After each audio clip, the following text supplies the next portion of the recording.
In the heart of Casablanca, a new museum is shedding light on the city's rich history, focusing on its urban transformation and architectural evolution.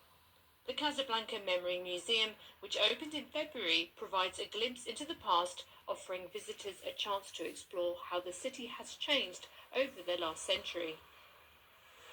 The ultimate objective of the current exhibition is to shed light on the collective memory of the city of Casablanca is Casablanca with a focus on Morocco, the isn't it? urban and architectural transformations.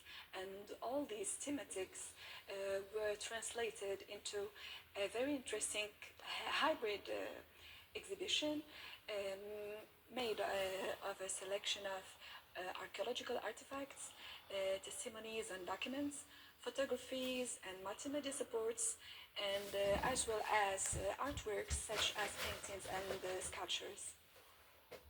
The museum, hosted in the historic villa of Karl Fick, traces the evolution of Casablanca's architecture from the early 20th century to the present day.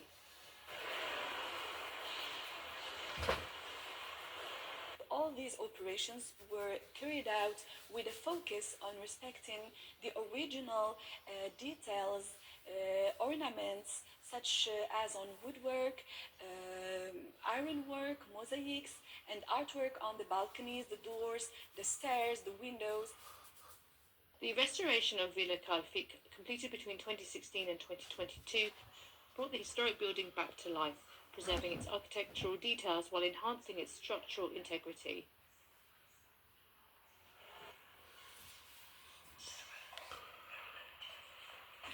I'm very happy to be here in this museum. It's simply magnificent. We've been hearing about this beautiful residence with its extraordinary history for a while now. It brings back so many memories. On a larger scale,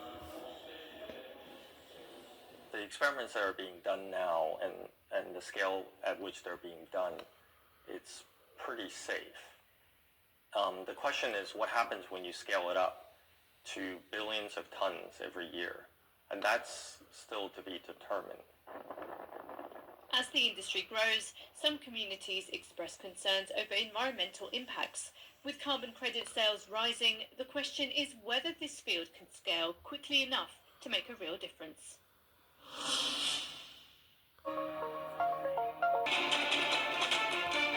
Mali, Burkina Faso and Niger are once again united in challenging France. On Tuesday, Mali followed Burkina Faso and Niger's lead, announcing its withdrawal from the International Organization of la Francophonie. The Malian Ministry of Foreign Affairs stated that the country couldn't remain a member of an organization whose actions are incompatible with its constitutional principles, which are based on state sovereignty. This decision follows similar moves by Burkina Faso and Niger, who, like Mali, have military regimes and have broken ties with France in favor of sovereignty. The three nations founding members of the OIF condemned the organization for selectively applying sanctions and undermining their sovereignty, calling it a politically motivated tool. The withdrawal comes amid growing tensions between these countries and France as military leaders in the Sahel turn to Russia and reassert their sovereignty, symbolized by the renaming of streets and monuments that once honored France. The Arab League on Wednesday called for a ban on military and economic dealings with Israel after renewed attacks on Gaza. Palestine requested the meeting Tuesday after Israeli bombing killed over 400 people, half of whom children, according to Gaza's health ministry. There was also a demand for the Security Council and international organizations to freeze the participation of Israel as a non-peace-loving country, as it systematically violates the Charter of the United Nations and continues the crime of genocide. Freeze its participation in the United Nations General Assembly. The attacks are the first large-scale assault on Gaza in about 2 months. The Council of the Arab League states also discussed the importance of implementing the resolutions of the Arab Summit and implementing the decisions of the Council at the ministerial level by boycotting Israel, by imposing sanctions on Israel, as well as by prosecuting it within the framework of international justice and within the framework of national judicial bodies with international jurisdiction.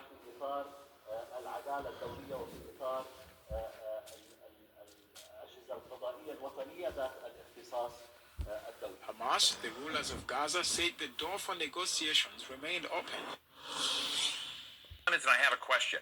With the termination of tens of billions of dollars of U.S. aid and humanitarian assistance to Africa and elsewhere around the world, is this going to create waves of tragedy? Let's get to the bottom line. To downsize the U.S. federal government, the Trump administration has suspended employment of thousands of USAID workers and has terminated its programs and most global humanitarian assistance. There have been some exceptions for life-saving programs, but these are small waivers amidst an onslaught of huge, massive aid cuts. Africa stands out as the most impacted. But what may disappear? Humanitarian assistance, infrastructure support, medicine and food programs. These are all substantial for countries like the Democratic Republic of Congo, which receives about $1.34 billion each year. Ethiopia, which gets about $1.2 billion. Sudan, nearly $800 million. And other major grants going to Nigeria, to South Sudan, Kenya, Mozambique, Uganda, and more. But some see a silver lining in this gutting of U.S. support for the continent. With aid, they say, there has been substantial political meddling and resource exploitation that has demeaned and sidelined African empowerment and economic growth. So rather than trauma with the USAID cuts, there could be opportunity, they say. Today we're talking with Ambassador Arikana Kwao, a medical doctor and former permanent representative of the African Union to the United States. Ambassador, it is terrific to have you with me in stage here in studio. Let me just ask you, if I look through the USAID programs, some of which have been cut off, in Congo, there's an aid group, Action Against Hunger. This is they're treating tens of thousands of malnourished children. In Ethiopia, food assistance stopped for more than 1 million people, as we've seen these AID cuts go into force, really across the board with very, very few waivers. How is Africa feeling this moment? Do you see this as a story of tragedy, or is there something else that we need to be looking at? I think there's something else we need to be looking at. There is need for readjustments. There is need for realignment. We need to understand the real reason why USAID is in Africa. And not just USAID, but other NGOs. You look at DFID, which is the British equivalent, and many other smaller ones. Their sole purpose was to act as if they're coming to rescue Africa. They're coming to fill in the gaps in government services, gaps in education, gaps in healthcare, gaps in humanitarian services. They're coming in the guise of addressing issues to do with human rights, issues to do with environmental protection and social justice. They are coming in claiming that they are introducing grassroots initiatives that are going to help the people. And so they use that as a way to go into the most remote parts of Africa. They're talking about government advocacy. When you look at it on paper, it all looks really good. But they're actually wolf in sheep's clothing. They are using that open access sounding humanitarian to constantly destabilize governments. I can tell you right now, the majority of African leaders, and not just African leaders, but leaders in the developing world, are celebrating the exit of USAID. I was listening to a program, I believe it was CNN, and I was jumping up and down. It was a government official from Hungary.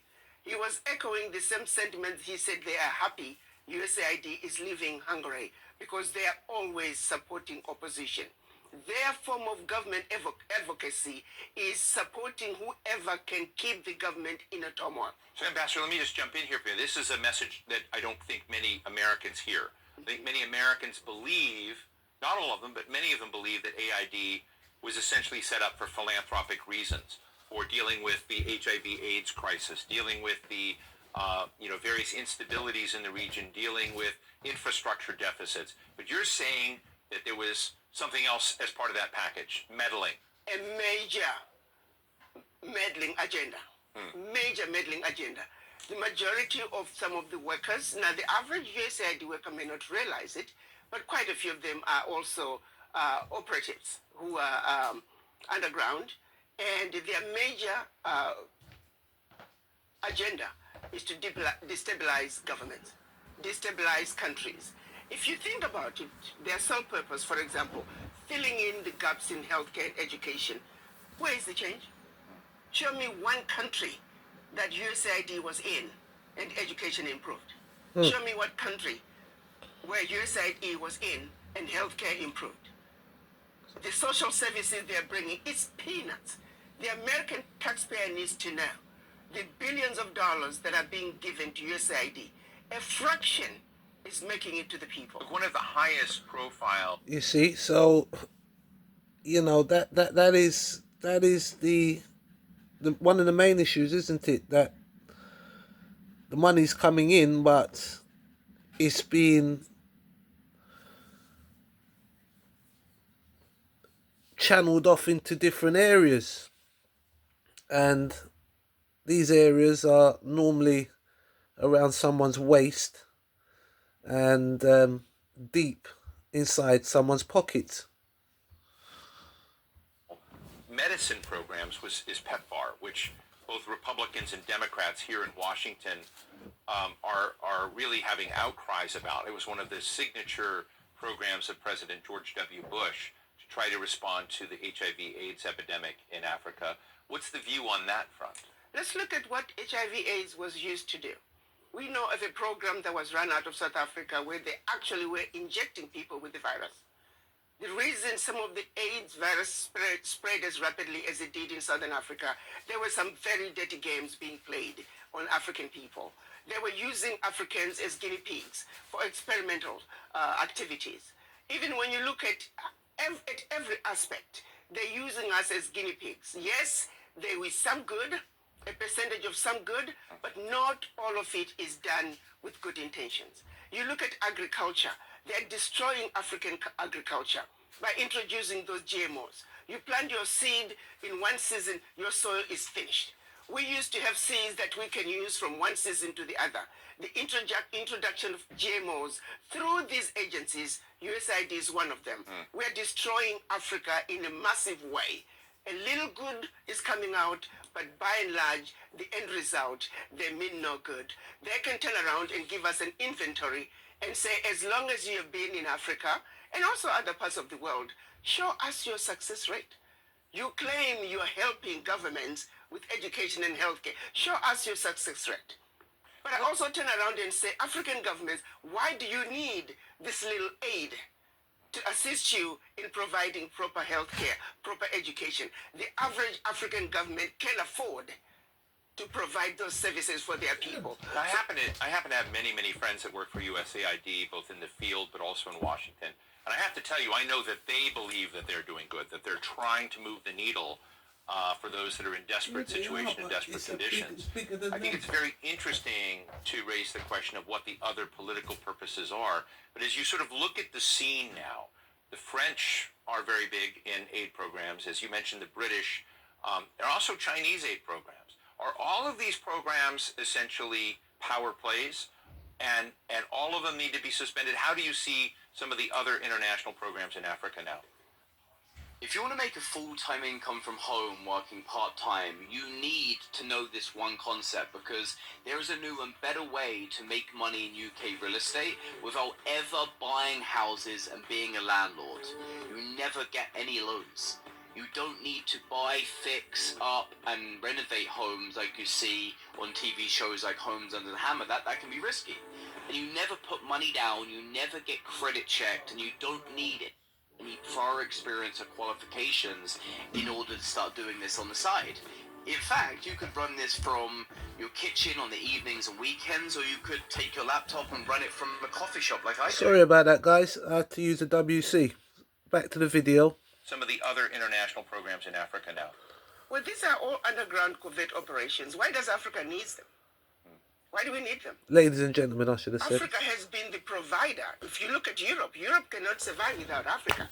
One situation that people don't realize, post-World War, when the US came up with the Marshall Plan, what they don't tell you is that the contribution through exploitation of African minerals was actually the biggest funder of the European Recovery Plan, ERP, aka the Marshall Plan. US contributed $13 billion, which is now present day 175 billion, which, by the way, the American taxpayer must be paid back. Nobody's asking for that money back. But what they don't tell you is that Africa, through exploitation of its resources by the Europeans, was actually a much, much bigger contribution to the European recovery post-World War II. Nobody talks about that. Why does such a continent that did so much to help Europe recover continue to be so poor? Let's be realistic here. It's true. Let's not talk about peanuts. Africa does That's what not I'm... need the aid. What we need is for those who are exploiting Africa to stop. Absolutely. Africa has everything it needs. If Africa could have contributed as much as it... I mean, Dr. Arikana deserves a round of applause. Round of applause.